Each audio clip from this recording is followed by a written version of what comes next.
Šodien jūs balsosiet par ielu pārdevēšanu. Un rīdzinieki pēkšņi sāks dzīvot labāk, vai ne? Pēkšņi ceļi kļūs līdzeni, tilti atjaunoti, sabiedriskais transports kursēs bez maksas un pēc grafika, bērni skolās tik ēdināti bez maksas un ļoti garšīgi, būs pietiekams skolotāju skaits, visiem maznodrošinātiem tik nodrošināti dzīvokļi, tiks radītas darba vietas, investori un turisti nāks kuplā skaitā un atvedīs uz Rīgu daudz naudas. Ne? Vai Latvijā mainīs savu geografisko stāvokli un nekad neatcerēsies par savu bijušo planētas kaimiņu? Nu, arī noteikti nē. Varbūt mēs šeit mēģinām pārformatēt atmiņu un likvidēt padomju mantojumu tik šausmīgu. Jā. Ratnieka kungs te ieminējas, kā viss tas tiek darīts pēc darba ļaužu prasībām. Tie, kas ir dzīvojuši padomju laikos, zina, ko tas nozīmē. Un Stācija kungam tas ir ārkārtīgs padomju mantojums. Tiešām Stācija kungs, kā ar to var dzīvot vienā pilsētā?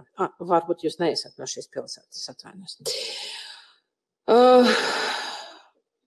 Sakiet, lūdzu, tad kāda vēlna pēc ir visa šī rosībā? Jautājums, protams, ir ritorisks. Maskavas iela ir 16 kilometru gara, un tā ir otrā lielākā Rīgas iela. Tur uz tās atrodas 750 ēkas, ja nemaldos, un tā ir vairāk kā 170 gadus veca.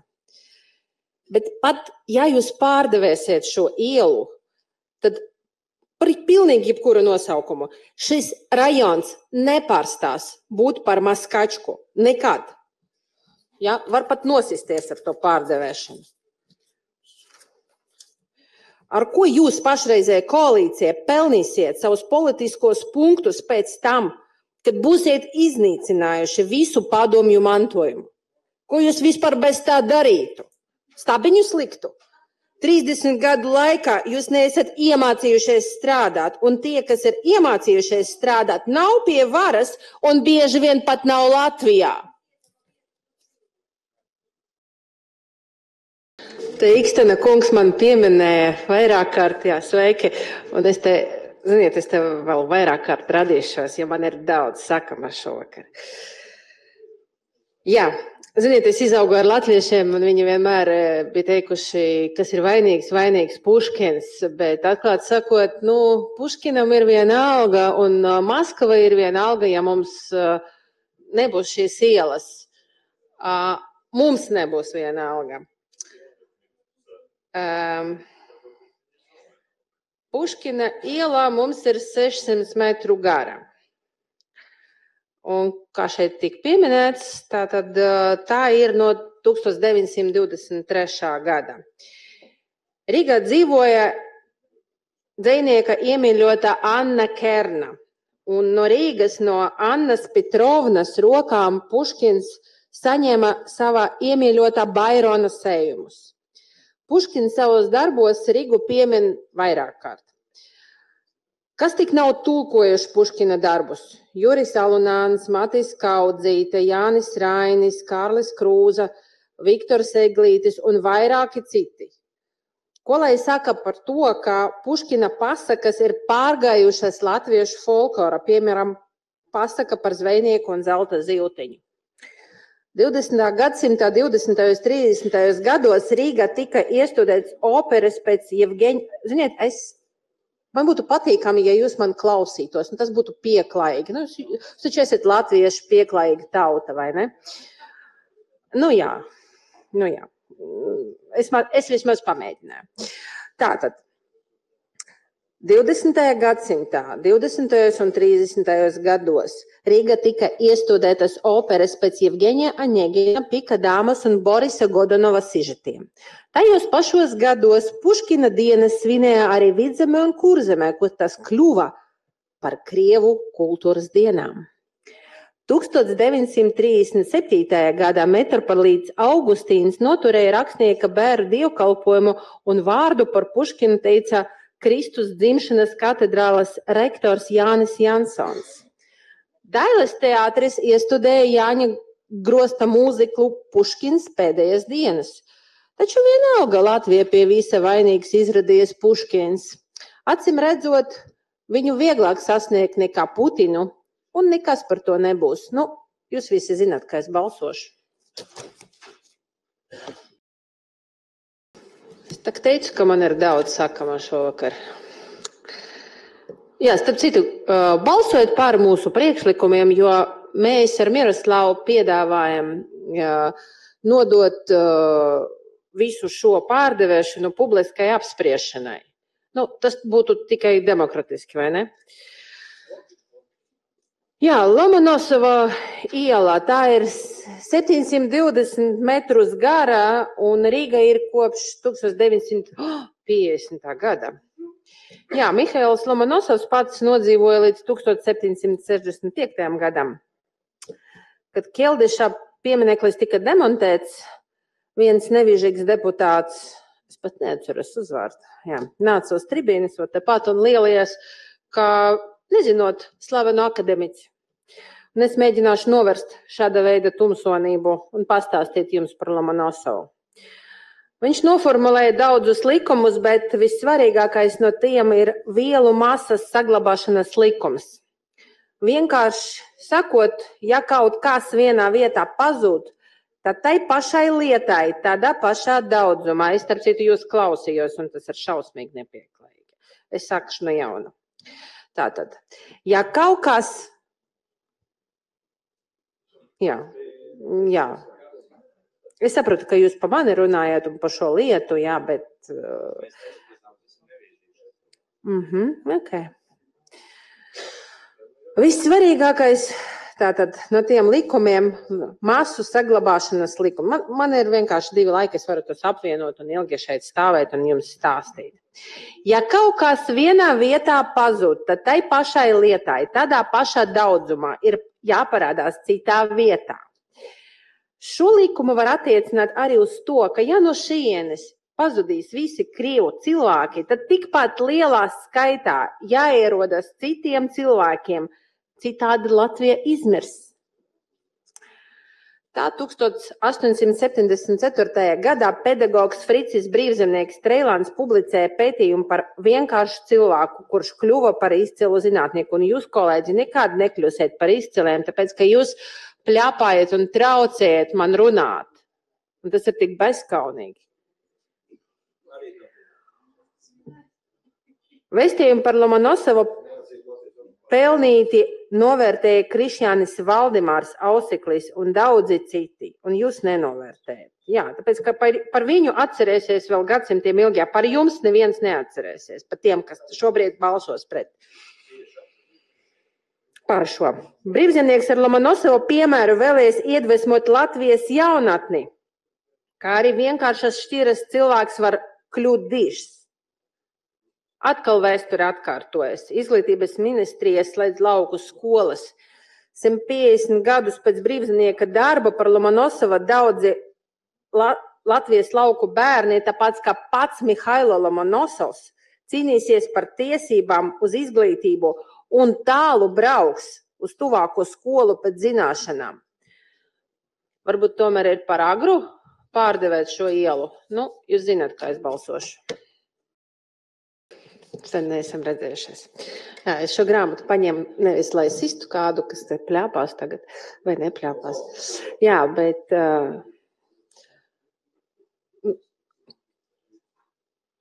Krievu latviešu literatūras sakari. Redziet, cik bieza grāmata. Un šeit ir tikai, man ir dažas zīmītes par tiem cilvēkiem, par kuriem mēs šodien runājam, bet, šeit ir pa krietni vairākiem cilvēkiem sarakstīts. Tā kā mums tie sakari starp Krievu un Latviju ir ļoti plaši. Tātad par Gogoļa ielu. Jā, vispār par šo grāmatu, nerunājiet, savādāk likšu jums izlasīt šo.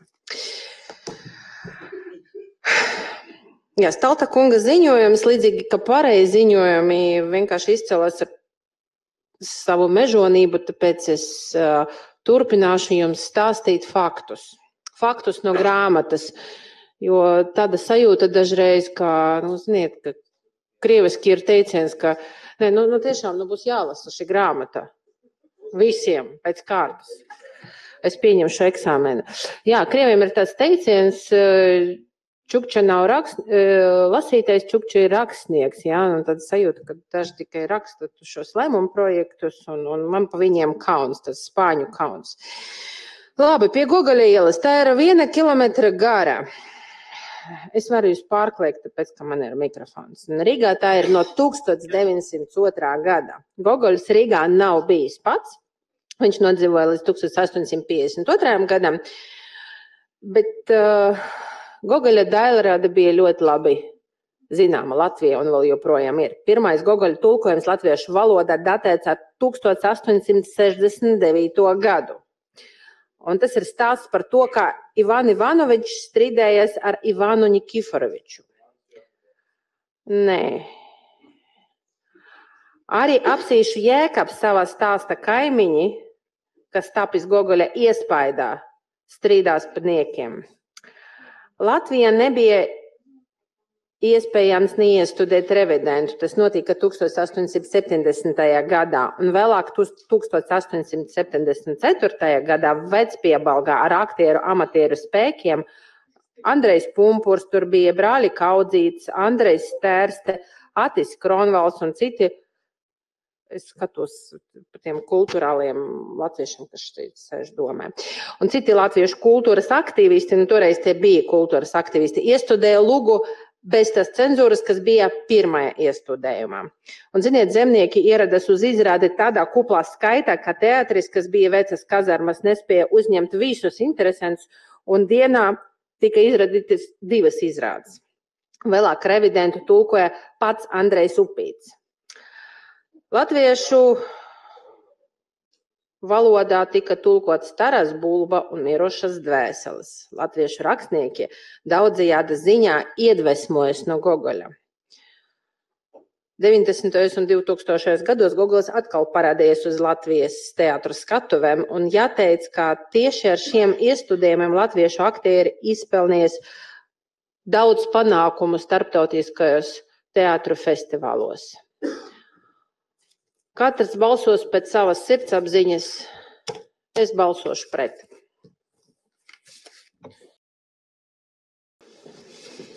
Jā, tā grāmata. Lai stāv blakus. Tā, Lermontova iela, 207 metrus gara. Mihails Lermontovs nodzīvoja līdz 1841. gadam. Viņš Latvijā nav bijis un savos darbos Latviju pat nav pieminējis, vai ne? Bet tikai lepno Lietuvu, tas ir citāts. Taču latvieši sākumā Lermontovu vērtēja augstāk par Puškinu, un Rainis un Aspāzija tulkoja Demonu. 20. gadsimtā, 20. un 30. gados Rubinšteina opera Demons neatstāja Rīgas operas teātra skatuvi un maskarāde vairāk kārt tika iestudēta krievu drāmā. 1939. gada tika plaši atzīmēta Lermontova jubileja un tika sarīkota visu viņa darbu izstādi, kuri vairāk kārt tika izstādīti Latvijā. Protams, arī latviešu valodā. Nezinu, vai mēs turpināsim, tāpēc pateikšu to, ko es gribēju pateikt nobeigumā.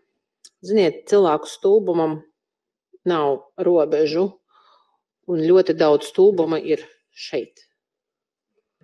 Krievu valodā ir tāds izteiciens, nemētiet pērles cukam priekšā. Tas ir izteiciens. Lūk, tas ir tieši tas, ko es šobrīd daru.